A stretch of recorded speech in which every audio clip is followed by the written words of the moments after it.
Good evening. Good evening na. Gabi. Naabot na ng gabi. Still harvesting. So nakakalahati na. Around kalahati na kami. Yan o, buti na lang may ilaw ang harvester.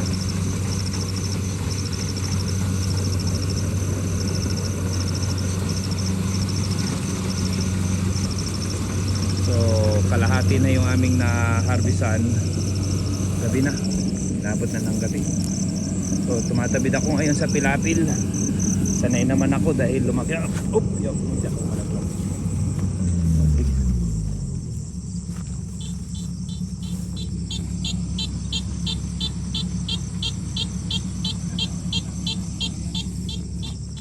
Flashlight.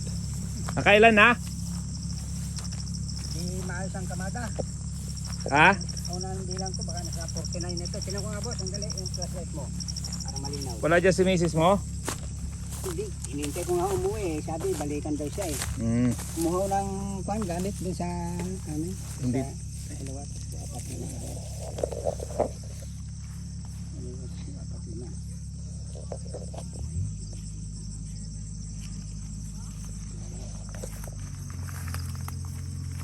Paulan na. Huwag naman sanang maabutan ng ulan. Ilan to? 1, 2, 3, 4, 5, 6, 7, 3, 6, 9, 12, 15, 16. Ilang pitak po to sa inyo? Yeah, ito hanggang diretso doon. Ibang hanggang doon sa kanila? Sige, puntahan ko. Baka maharvestan natin yung iba. Baka maharapin lang.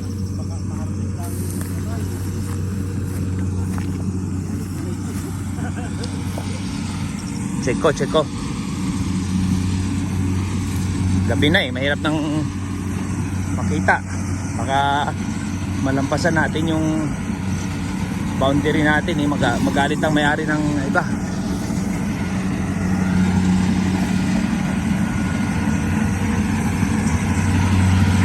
Ang lagay ko tama, hindi naman.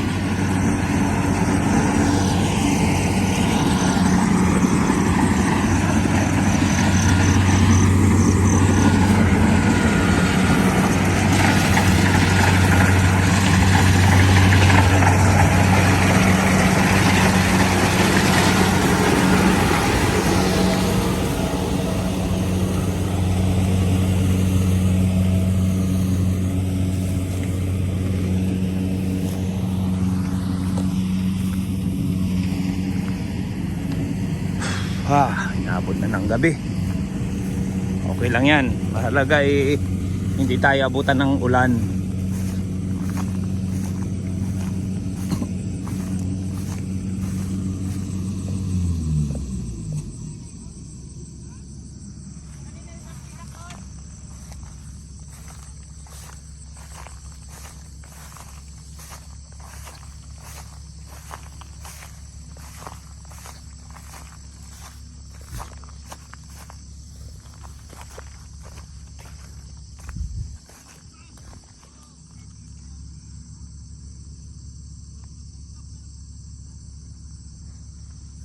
Tingnan natin, pero pwede na eh.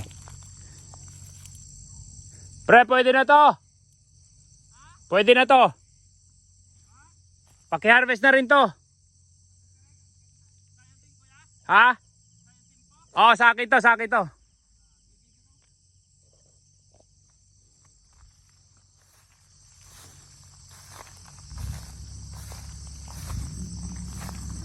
Nag-worry sila na akala nila hindi itong na-harvest nila eh hindi sa akin. Since pwede na to, pwede na oh. Medyo kulang pa ng konti pero kung maiiwan ito sayang naman. Sige. Green pa kasi ito yung huli kong tinanim eh. Pero meron ng ano yun. Okay na to. Okay na to.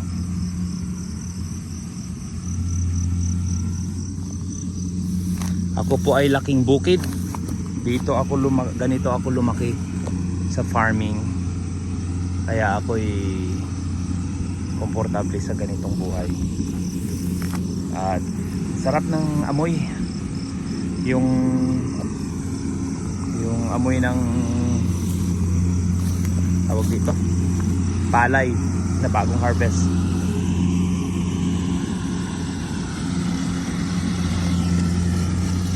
Hinahapit namin kasi kailangan namin matapos bago maulanan.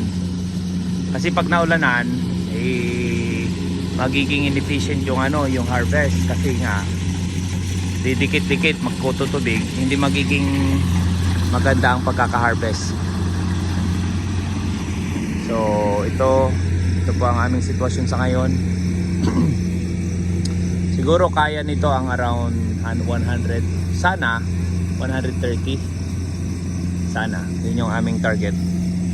Kung kaya nga 200 sa ngayon kung 50 yung na-harvest na at nakakalahati na, around 100. Pero baka naman hindi lang 100 to. So ito yung aking farm at night time. Yun yung aking farm sa taas. Ito yung sa baba na hina-harvest.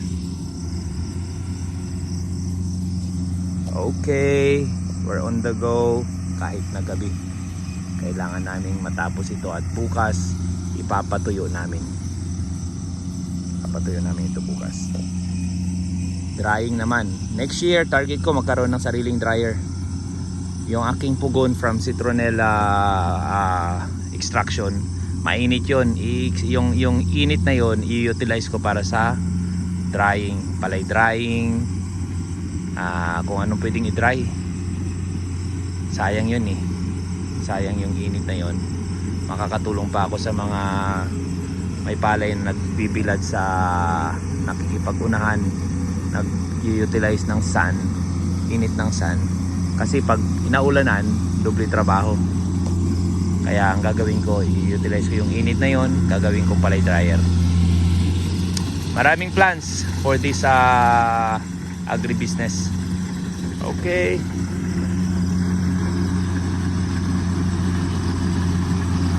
That's all for now again. Third part na to, part 3 na.